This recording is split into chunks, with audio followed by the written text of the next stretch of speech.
And then I got to the economic singularity where we don't even understand what a company is, how economies work, any of that. I get to that by 2030. Beyond that, there's we don't know. I want to think about that singularity, the 2045, where we've fully merged with the technology. It's going to change humanity in a fundamental fashion.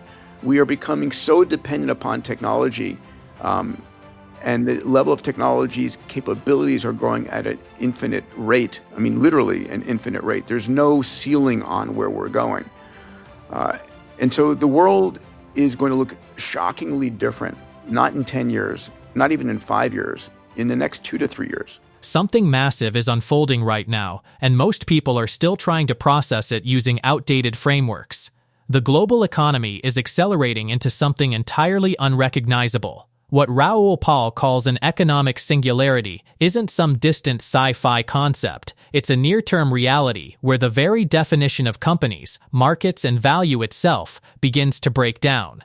And here's the real shock. According to some of the most forward-thinking minds in technology and macroeconomics, this transformation isn't happening over decades. It's happening over the next 2 to 3 years. The systems that once defined stability, institutions, regulations, even entire industries are struggling to keep pace with an exponential surge in artificial intelligence, automation, and decentralized networks. In this video, we're breaking down the core ideas behind what Raoul Pal calls the exponential age, from the collapse of traditional institutions to the rise of decentralized intelligence to the shifting nature of human value in an AI-dominated world. If you want to understand where markets, money, and opportunity are heading next, this is essential viewing.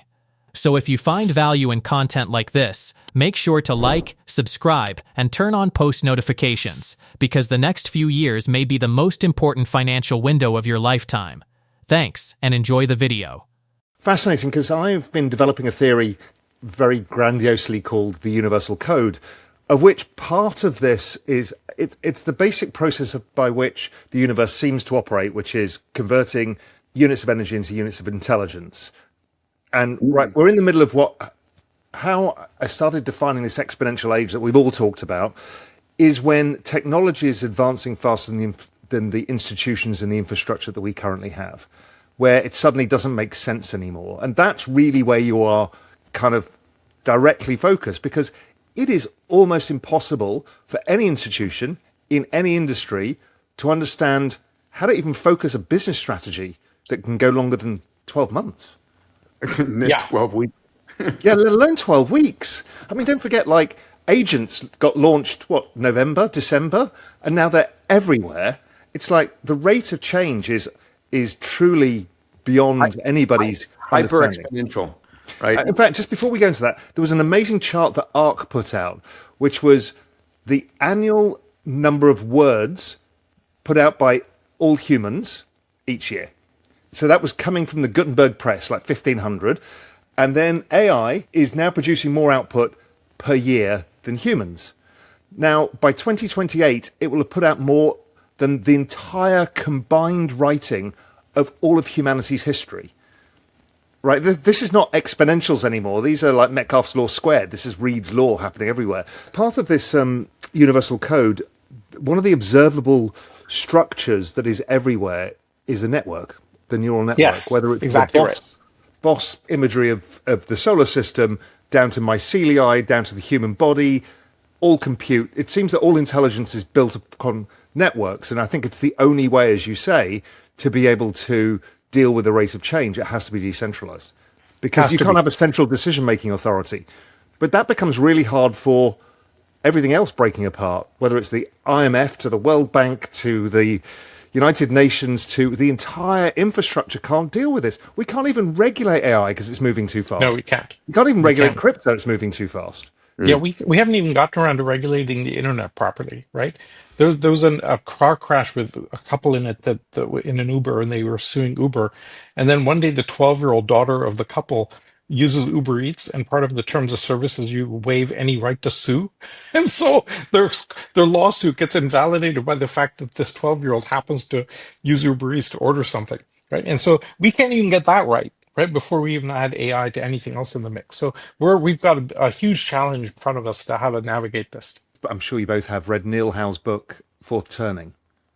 Yes. One of the points of the book that he notices is at the fourth turning, things tend to get more authoritarian than democratic, because you have to shift society through a large change, and it tends to be that way orientated. Because I don't think there's any way of doing this transition without it, even though it's one of the more negative aspects of what happens. It kind of can't happen, because if you try and do a slower democratic process to let people debate about AI and infrastructure and new energy and all of this stuff, it's going to take decades. I've got one idea that I've always thought, and it's in line with your idea, Salim, is that digital networks and communities are all we've got as humans. The thing we have that humans don't have is to be human. Yes. Right? It's really interesting when you see it through that lens. Think about chess. No human has beaten a computer at chess for 35 years. Yet the chess industry is the largest it's ever been. Yes. Why? Because we'll watch humans compete with humans because we're flawed and we're messy. We look at the cost of sports teams just keep going up. Why? Because it's human. Yeah. And these very human things, I think there's money to be made for humans to be garnering attention of other humans. There's an easy precedent to this, which is the conference industry. In the 90s, we created video conferencing, right? And Lord help us, many of us would not want to travel if we could avoid it, to not go to every conference and have to physically travel. I'm in a hotel room right now. And so we think of video conferencing, great, well, I don't have to travel anymore. Well, conferences are more valuable than ever and more prevalent because we really appreciate that face-to-face time. Right. And so that dynamic, unfortunately, for our health and our well-being and our sleep cycles, God help us, is not going away anytime soon. And I think that you're hitting a very, very important point. What I'm really excited about is that AI and robots take over more and more of the doing. Human beings can spend much more time being. And so looking at that vector, what does the future of being look like? And this is where India comes in very powerfully, Raoul, because India's got the best being technology in the world. Right? Meditation, introspection, martial arts, yoga, etc.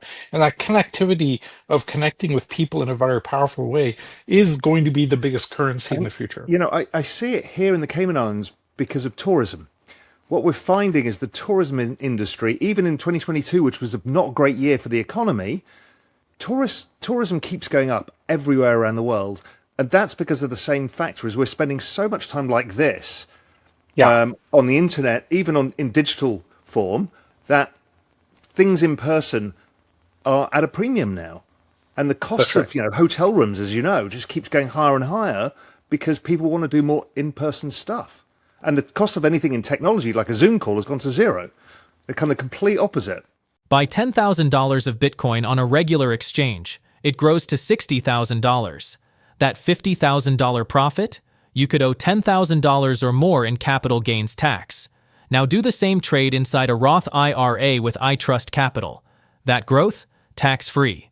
You keep the full $50,000. Same crypto. Completely different outcome. iTrustCapital lets you hold crypto in a self-directed IRA, trade 24/7, and secure your assets with institutional-grade custody. You can also hold gold, silver, and stake certain assets. Real U.S. customer support. $100 bonus when you fund through the link below. In crypto, structure beats timing. Every time. What Raoul Pal lays out here is more than just a theory. It's a framework for understanding why traditional investing models are starting to fail. When technological progress begins to outpace institutions, the result isn't gradual change, it's systemic dislocation. And that's exactly what we're seeing now. From AI, agents emerging almost overnight to entire industries struggling to define strategy beyond a 12-week horizon, the velocity of change has broken the planning cycle that most businesses and investors rely on. This is where the idea of networks becomes critical. Pal's universal code suggests that intelligence, whether biological, technological, or economic, scales through decentralized systems. That has massive implications. It means centralized control structures, from governments to financial institutions, are inherently disadvantaged in this new environment. And for investors, it signals a shift toward assets, platforms, and ecosystems that are network-driven, scalable, and adaptive. In simple terms, the winners in this cycle won't be the biggest, they'll be the fastest and most connected. At the same time, there's a powerful countertrend emerging. As AI takes over productivity, human experiences, real physical, emotional interactions, are becoming more valuable, not less. Tourism, live events, personal brands, and attention-driven economies are all expanding because they offer something machines can't replicate: human authenticity. And that creates a dual investment landscape, one driven by exponential technology and another driven by scarce human connection.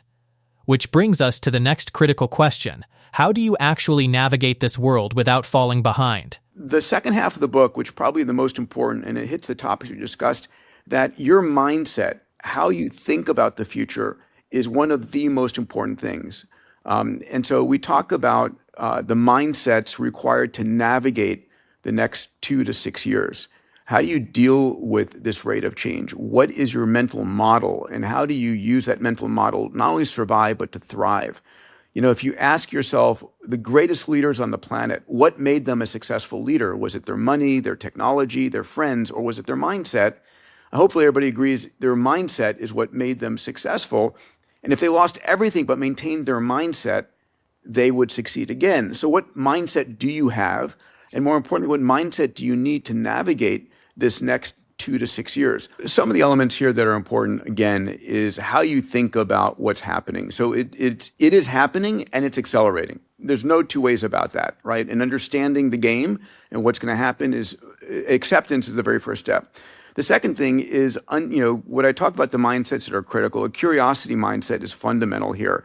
Everybody needs to be utilizing AI in every aspect of our lives, and we self-limit what we think we can do. Well, at the same time, we can do almost anything now on top of these AI capabilities. And so how do you use a curiosity mindset to constantly be learning? AI is the most patient teacher, can teach you about anything you want every day. And so, utilizing AI to learn every morning and to do every morning is fundamentally critical. The second thing is having a purpose-driven mindset. If you have a purpose in life, it differentiates you from almost everybody else. Mark Twain has a beautiful quote. He goes, 2 important days in your life: the day you were born and the day you find out why. So diving deep into your purpose-driven mindset enables you to utilize all these technologies to do something greater than yourself. And I think the thing that most people on the planet have a job, not because they love their job, it's because they want to put food on the table or insurance for their families. Now, all of a sudden, you can utilize these technologies to actually fulfill what you wanted to do as your child, passions foretold for you in the future, versus waiting tables and cleaning hotel rooms, which robots are going to do far better than any humans. Understanding an exponential mindset, an abundance mindset. Your mindset is what you can control. You're not going to control the technology. You can control your mindset, how you see it. Having a level of agility and having agency is one of the most important things. And so giving yourself, understanding the mindsets, understanding how to get into these mindsets is what the book is going to show you. And ultimately, I think it's how you navigate the future, because that's what you have control over. You don't have control over the other stuff. But Peter, how do people deal with, I get all of that, but all of us are finding this exhausting. It's invigorating, but exhausting. It's literally impossible to get our heads around how fast things are moving. And, one of the tricks I've done is I've stopped trying to use every new tool that comes, because you can kind of figure out Anthropic or whoever's going to just introduce it. Because if not, it drives you insane, because that feeling of I'm so far behind. Yes. Even when we're not, but versus others we are. So that is going to change, because ultimately you will have your own version of Jarvis from Iron Man, right? That's my favorite analogy. It's going to be an AI wrap around you. It's your interface to the world. And that personal version of an AI will interface with all the other AIs.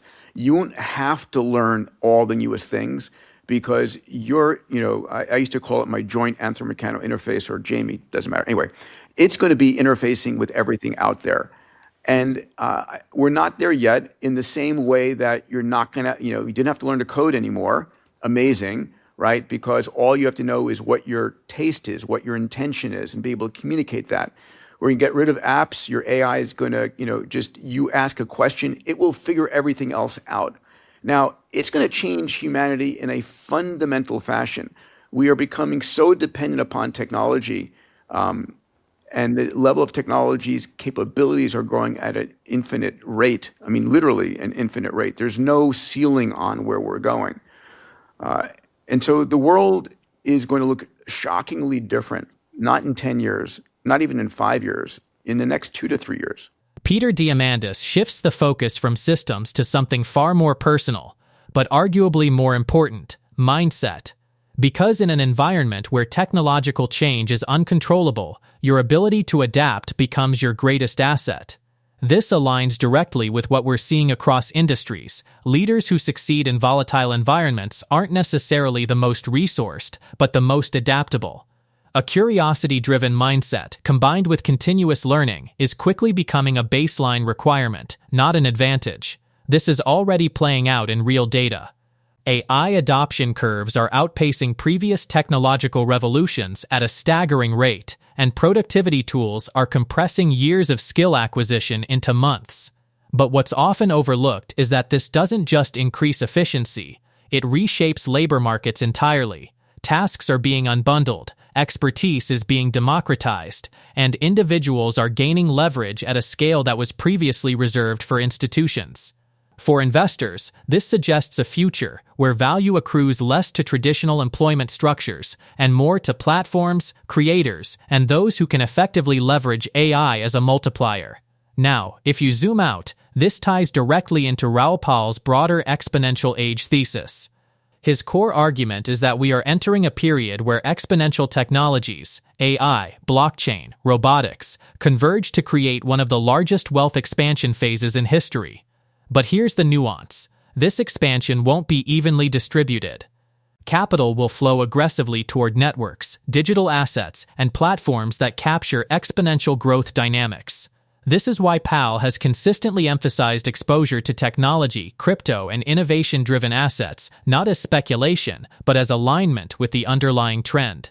At the same time, there's a macro layer that reinforces this view. Global debt levels, demographic shifts, and monetary policy constraints are pushing traditional financial systems toward structural change. In previous cycles, central banks could stabilize markets through predictable tools.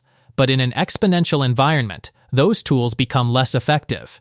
Liquidity doesn't just flow into stocks and bonds, it flows into networks, narratives, and technologies that promise outsized growth. And that's exactly what we've seen with the rise of digital assets and AI-driven companies. Finally, there's one more critical insight that ties everything together. You don't need to master every tool to stay relevant. The future, as described in this discussion, points toward personalized AI systems, your own interface to the world, that will handle complexity on your behalf. This shifts the game from technical mastery to clarity of intent. Knowing what you want to achieve becomes more important than knowing how to do it, and that's a fundamental change in how value is created. The bottom line is this: we are not heading into a normal cycle. We are entering a structural transformation where technology, markets, and human behavior are all being reshaped at once. And while that creates uncertainty, it also creates an asymmetric opportunity for those who understand the shift early. If you want to stay ahead of these changes, make sure to like this video, subscribe to the channel, and turn on post notifications. And more importantly, start thinking differently about where the world is going, because the future is arriving faster than most people expect. Thanks for watching.